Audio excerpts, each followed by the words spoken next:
سننے والے تمام بھائیوں کو السلام علیکم۔ پرانے زمانے کی بات ہے کہ ایک شکاری پرندے پکڑ کر بازار میں چند داموں کے عوض فروخت کرتا تھا۔ ایک دن اس بازار میں ایک نیک دل آدمی کا گزر ہوا تو اس نے سوچا کہ ان آزاد پرندوں کو قید کرنا تو بہت بڑا گناہ ہے، اس لیے اس نے ان پرندوں کو آزاد کرنے کا سوچا اور شکاری سے سارے پرندے خرید لیے۔ لیکن آزاد کرنے سے پہلے اس نے سوچا کہ یہ شکاری تو پھر ان پرندوں کو پکڑ کر قید کر لے گا، اس لیے وہ سب پرندوں کو گھر لے گیا اور وہاں ان کو چند الفاظ سکھانے شروع کیے کہ ہم سیر کرنے باغ نہیں جائیں گے، اگر باغ گئے تو شاخ پر نہیں بیٹھیں گے، اور اگر شاخ پر بھی بیٹھ گئے تو جیسے ہی شکاری آئے گا ہم اڑ جائیں گے۔ ایک عرصہ محنت کے بعد وہ نیک دل آدمی اپنی اس محنت میں کامیاب ہوا اور پرندے وہ بولی بولنے لگے۔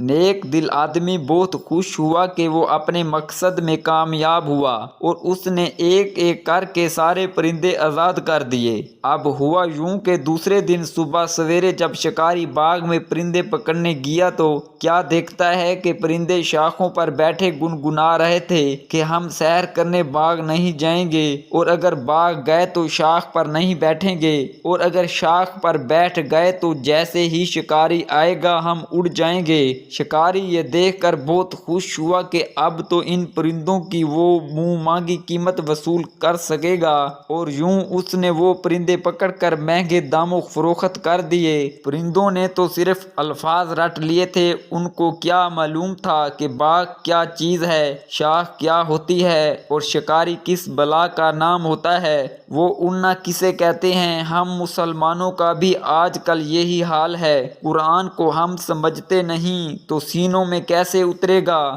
بس رٹے رٹائے الفاظ ہیں جسے ہم نماز میں پڑھتے ہیں، برکت کے لیے پڑھتے ہیں، مصیبت کے آنے پر اور سفر پر جانے سے پہلے، اور رمضان کے روزوں میں خالص ثواب کی نیت سے ہم ان رٹے ہوئے الفاظ کا ورد کرتے ہیں۔ ان پرندوں کی طرح ہمیں بھی قانون کے اس کتاب کی سمجھ ہی نہیں کہ اللہ تعالیٰ نے اس میں ہم سے کیا مطالبات کیے ہیں، کون سے احکامات دیے ہیں اور کن چیزوں سے روکا ہے، کامیابی کے رموز کیا ہیں اور خسارے کا رستہ کون سا ہے، ہمارا دوست کون ہے اور ہمارا دشمن کون ہے۔ جب یہ حال ہوگا تو شکاری باطل قوتیں ہمیں دیکھ کر خوش بھی ہوگا اور اپنا غلام بھی بنائے گا۔ ہمیں بحیثیت مسلمان اپنے آپ پر غور کرنا چاہیے اور آج سے ہی قرآن مجید کا ترجمہ خود بھی پڑھنا شروع کر دینا چاہیے اور اپنے بچوں کی پڑھائی کا بھی لازمی حصہ بنانا چاہیے۔